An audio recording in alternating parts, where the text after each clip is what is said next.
Hello chess friends and welcome to Jozarov chess channel and welcome to the most spectacular match that you can imagine in the chess community. Welcome to the super final of chess.com Speed Chess Championship in 2023 that's going on now between two legends of the sport, between Magnus Carlsen and Hikaru Nakamura.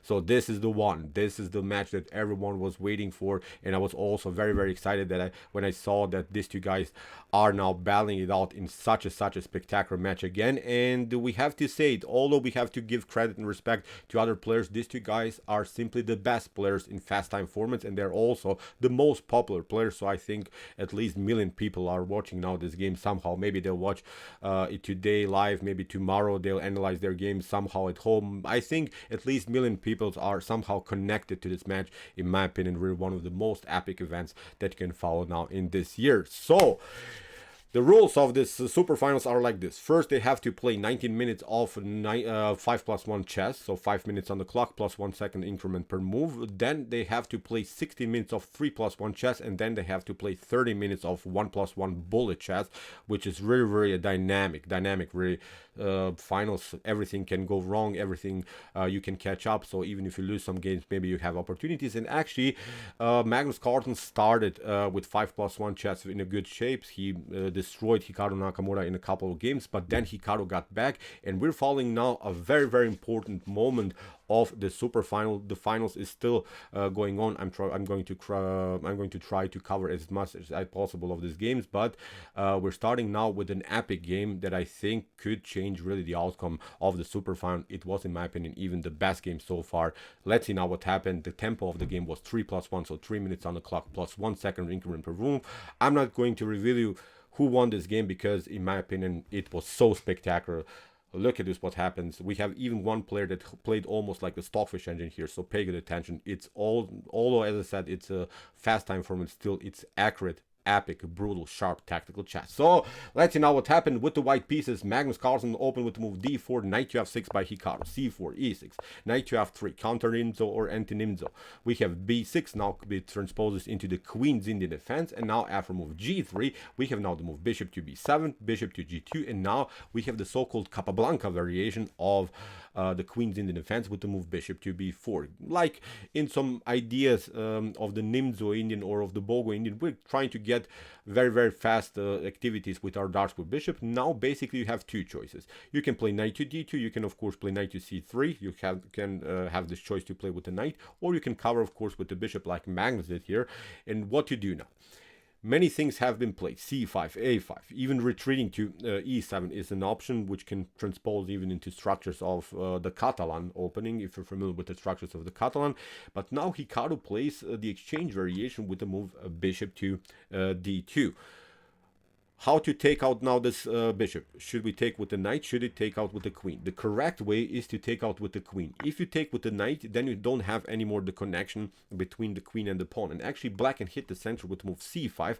And what you would love to do, but now you cannot do because you lost the connection between the queen and the d pawn. You cannot advance the pawn to d5.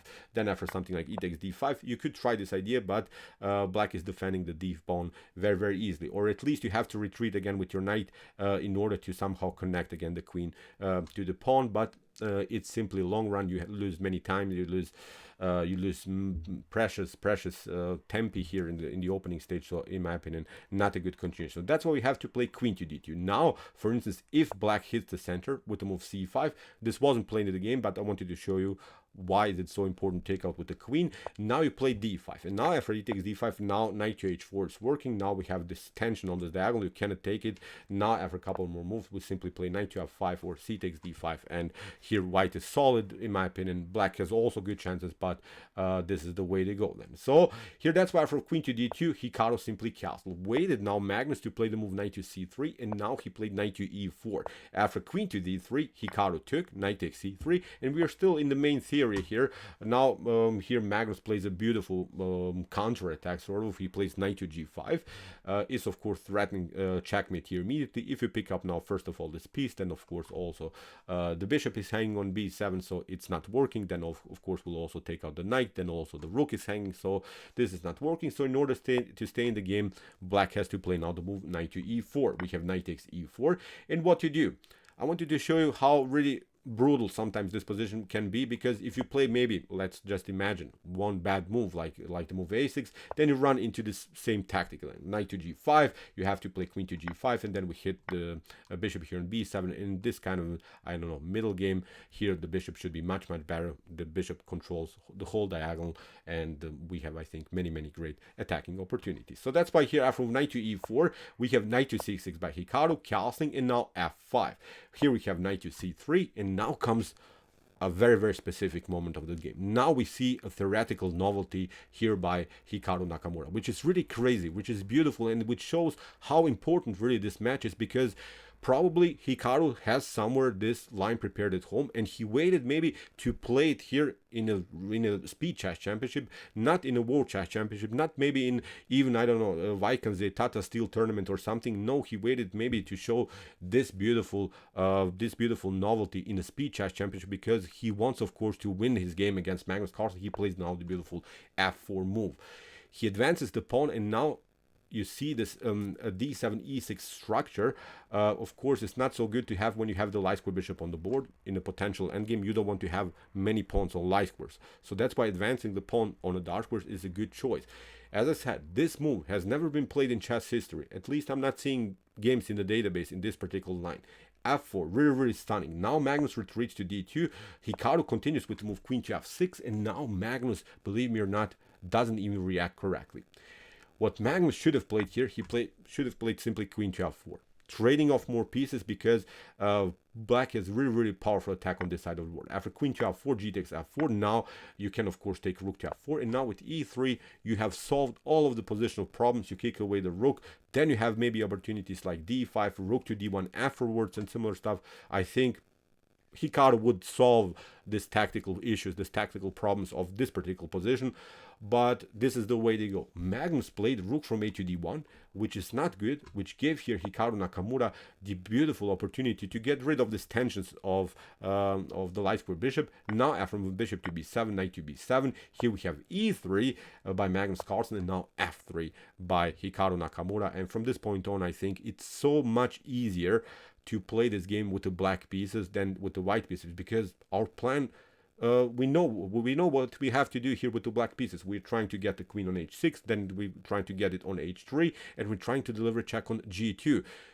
In some wild lines, in some good calculations, of course, white could defend its position, but this is fast time format. The engine gives here equal chances, but I think for a human player, this is simply much easier to play with the black pieces. You know your plan, and white is now suddenly on the defensive side. Really wild stuff. e4 here played by Magnus. Queen to g6. We have h4.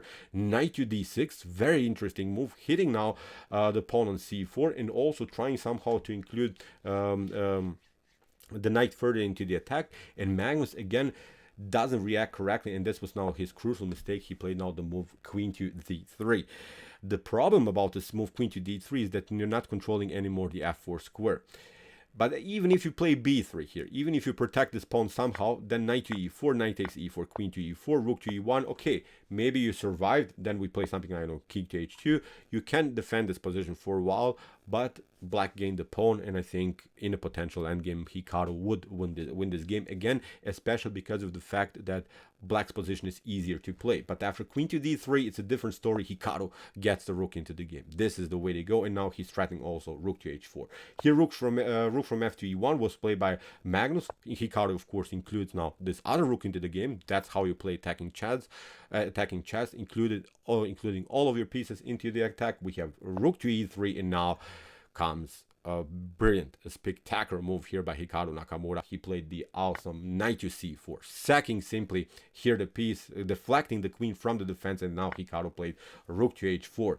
The problem about this move knight to c4 and queen takes c4 is now, as I said, you lose another tempo here with your queen.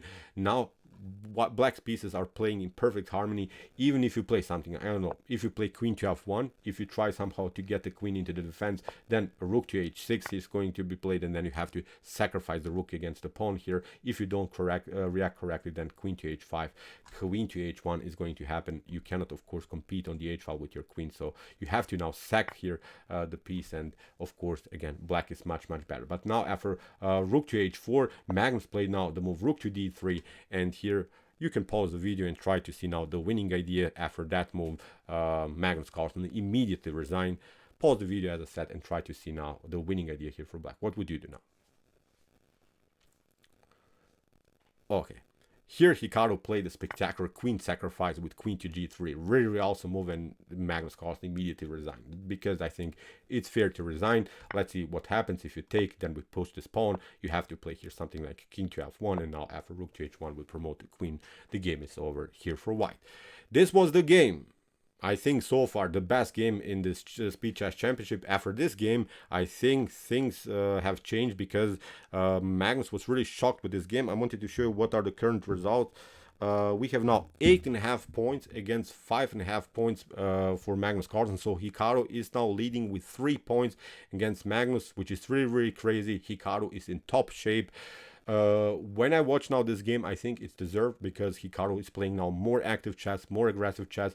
I'm going to cover a couple more games for sure of this event, but let's now really settle for it down, settle for a minute here because we have here an amazing super final in which Hikaru is now in the lead and Magnus Carlsen has to make now something in the bullet section. So this is really going to be heavy for Magnus, but of course Magnus can of course play better chess than this, but we have to also acknowledge here Hikaru Nakamura's efforts. He's playing really, as I said, monstrous chess in this particular game that we saw now. He played without inaccuracies, mistakes or blunders, which is really crazy. So okay, I hope that you enjoyed this game. I really enjoyed it a lot. Interesting ideas of the queen's Indian defense for sure.